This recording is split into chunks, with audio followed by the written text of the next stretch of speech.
मुअज़्ज़िज़ सामीन अस्सलामु अलैकुम। अमां ॾिसो पिया सिंधु मैंट्री ऐं सिंधु मैंट्रीअ जी हिकु ॿी स्पेशल ऐं इंफॉर्मेटिव वीडियो सां गॾु मां आहियां एडी जमाली। ख़ुदा जो जोड़ियल ई जहान इसरारनि ऐं रमज़ुनि सां भरियो पियो आहे।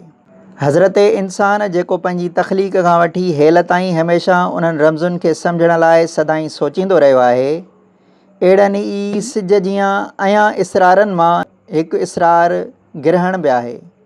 ग्रहण ॿिनि क़िस्मनि जो थींदो आहे। नंबर 1 सिज ग्रहण ऐं ॿियो चंड ग्रहण। सिज ऐं चंड ग्रहण खे टेक्निकली सोलर एक्लिप्सिस ऐं लूनर एक्लिप्सिस चइजे थो। दुनिया जे ॿियनि कई इसरारनि खे सम्झण लाइ सोचींदड़ इंसान हमेशह खोज ऐं रिसर्च में रहियो आहे, जॾहिं त दुनिया जी वॾी आबादी हिननि रमज़ुनि जे बारे में अक्सर वॾनि वहमनि ऐं विसविसनि जो शिकार रहंदी रही आहे। हिकु ज़बरदस्त ऐं चमकंदड़ रोशन ॾींहं में ओचितो ई ओचितो सिज ग़ाइबु थी वञे ऐं राति जहिड़ी ऊंदहि छांइजी वञे त इंसानी दिमाग़ में केतिरा ई वहम ऐं विसविसा जनम वठंदा आहिनि। या वरी 14 जी चांडोकीअ राति में अचानक चंड गुम थी वञे ऐं उमावस जहिड़ी कारी राति छांइजी वञे त बि हज़रत इंसान जे ज़हन में सवें सवाल उभरंदा आहिनि। सोचींदड़ ज़हन उन जी खोज कंदा आहिनि ऐं आम इंसान मुख़्तलिफ़ विसविसा पालींदा आहिनि। आम तौर ते सिज ऐं चंड ग्रहणनि जे बारे में दुनिया जे माण्हुनि जा अक्सर अक़ीदा ऐं थ्यूरीज़ यानी नज़रिया रहिया आहिनि। दुनिया जे किन माण्हुनि जो ख़्यालु हो जेके सिज खे देवता सॾींदा हुआ, से चवंदा हुआ त देवता नाराज़ थी पियो आहे। कुझु माण्हुनि जो वरी इहो बि ख़्यालु हो त को अहिड़ो वॾो ताक़तवर ॿियो देवता आहे जेको सिज या चंड खे खाई वञे थो। दुनिया जे किन तहज़ीबुनि में इहो तसवुर बि रहियो आहे त सिज या चंड ग्रहण दुनिया में रहंदड़ इंसाननि जे ऐं हरकतुनि जो नतीजो आहे। हुननि जे मुताबिक़ इंसाननि जी पाण में झेड़े जे करे चंड या सिज देवता नाराज़ थी वेंदो आहे ऐं पाण खे परदे पुठियां लिकाए नाराज़गीअ जो इज़हार कंदो आहे। जॾहिं त कुझु मज़हबी इंसाननि जो इहो बि ख़्यालु रहियो आहे त इंसानी अमलनि खां नाराज़ थी ख़ुदा इंसाननि खे अहिड़ियूं निशानियूं करे ॾेखारींदो आहे जॾहिं त ग्रहण यानी एक्लिप्सिस पंहिंजे पाण में हिकु अहिड़ा त ज़बरदस्त इवेंट्स आहिनि जिन हमेशह इंसान खे हैरान करे रखियो आहे। जॾहिं त उन इहे सॼे इवेंट जे पोयां जेका साइंस आहे उहा थोरी सम्झण जी ज़रूरत आहे। जीअं त असां सभु ॼाणूं था त धरतीअ समेत सिज जे चौधारी चकर काटींदड़ सयारा सोलर सिस्टम जो हिसो आहिनि ऐं सभु जा सभु सयारा पंहिंजे पंहिंजे मदार में पंहिंजे मुक़ररु मख़सूस रफ़्तार सां हमेशह घुमंदा रहनि था। एक्लिप्सिस यानी ग्रहणनि जी साइंस खे सम्झण लाइ असांखे ज़मीन, सिज ऐं चंड जे फेरे खे सम्झण जी ज़रूरत आहे। जीअं त असांजी धरतीअ ते ग्रहण ॿिनि क़िस्मनि जा थियनि था, हिकु सिज ग्रहण ऐं ॿियो चंड ग्रहण। चंड ग्रहण तॾहिं थींदो आहे जॾहिं धरती सिज ऐं चंड जे विच में अची वेंदी आहे। जॾहिं त चंड धरतीअ ऐं सिज जे विच में अची वेंदो आहे ऐं असां सिज खे मुकमल तौर ते ॾिसी न सघंदा आहियूं। कॾहिं इहे एक्लिप्सिस पार्शल ऐं कॾहिं वरी कंप्लीट थींदा आहिनि। हाणे उन ई लॉजिक खे सम्झण लाइ असांखे धरतीअ ऐं चंड जे गिर्द फेरे खे सम्झणो पवंदो। जीअं त धरती पंहिंजे मदार में सिज जे गिर्द घुमे थी ऐं चंड वरी धरतीअ जे चौधारी मदार में फिरे थो, इहो फेरो ॿिनि क़िस्मनि जो थिए थो।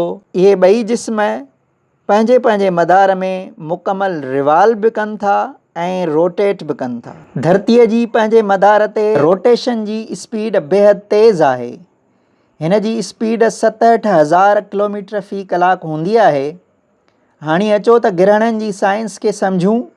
जीअं धरती पंहिंजे मदार ते सिज जे गिर्द घुमे थी ऐं चंड धरतीअ जे गिर्द घुमे थो ऐं ॿई गॾिजी सिज जे गिर्द बि घुमनि था ऐं सिज वरी मिल्की वे गैलेक्सीअ जे गिर्द पंहिंजे सभिनी प्लैनेट्स समेत घुमे थो। सिज ऐं चंड ग्रहणनि खे सम्झण लाइ हिननि एनिमेशन्स खे ॾिसो। जॾहिं सिज चंड ऐं धरतीअ जे विच में अची वञे थो त सिज जी रोशनी चंड ते न पवंदी आहे ऐं चंड गुम थी वेंदो आहे ऐं उन खे चंड ग्रहण चइबो आहे। हाणे चंड जो सॼो अधु ऐं चोथो नज़र अचणु या वरी चूड़ीअ जहिड़ो सन्हड़ो या वरी बिल्कुलु नज़र न अचणु हिकु अलॻि शइ आहे जेका हर महीने में मुसलसल रिपीट थिए थी ऐं कॾहिं कॾहिं के रातियूं नो मून नाइट्स बि थींदियूं आहिनि जिन खे असीं उमावस जी राति बि चऊं था। पर उमावस जी राति चंड ग्रहण नाहे थींदी। सिज ग्रहण वरी तॾहिं थींदो आहे जॾहिं चंड धरतीअ ऐं सिज जे विच में अची वेंदो आहे ऐं सिज जी रोशनी धरतीअ ते नाहे पवंदी। असांखे धरतीअ तां नज़र न ईंदो आहे ऐं उन्हीअ खे सिज ग्रहण चइबो आहे। ग्रहणनि एक्लिप्सिस जी तारीख़ हूअं त जाम पुराणी आहे, पर हिन वीडियो में असां ईंदड़ एक्लिप्स यानी 8 अप्रैल 2024 जे मुकमल सोलर एक्लिप्स जे बारे में ॻाल्हाईंदासूं जेको दुनिया जे तक़रीबन मुल्कनि में नज़र ईंदो। हाणे इहो हिकु डिघो तरीन यानी 5 कलाक 10 मिंटनि जो सिज ग्रहण हूंदो जेको पंहिंजी तारीख़ जे तवील तरीन ग्रहणनि मां हिकु हूंदो। पाकिस्तानी वक़्त मुताबिक़ इहो 8 अप्रैल ते राति जो 8:42 खां शुरू थींदो। 9:38 मिंटनि ते मुकमल सिज गायब थी चुको हूंदो जेको 12:55 ते रिलीज़ थियणु शुरू थींदो ऐं 1:52 ते मुकमल ख़तमु थी चुको हूंदो। पर पाकिस्तान में उन सॼे अरसे दौरान राति हूंदी। पाकिस्तान इंडिया ऐं एशिया जे ॿियनि खोड़ सारनि मुल्कनि में राति हुजण सबबि उनखे ॾिसी न सघिबो।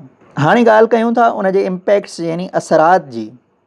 आम तौर ते असांजे मुल्क समेत दुनिया जे अक्सर मुल्कनि जी अवाम वटि सिज ऐं चंड ग्रहण जे हवाले सां खोड़ सारा क़यास ऐं इबहाम पालियल आहिनि। जहिड़ो कि ग्रहण जे दौरान कुझु खाइण पीअण न घुरिजे, को बि कमकार न करणु खपे या को नओं कमु कारोबार या नौकरी शुरू न करणु घुरिजे, का बि शइ रधणु पचाइणु न घुरिजे, ख़ासि तौर ते वढण या कपण वारो को बि कमु न कजे।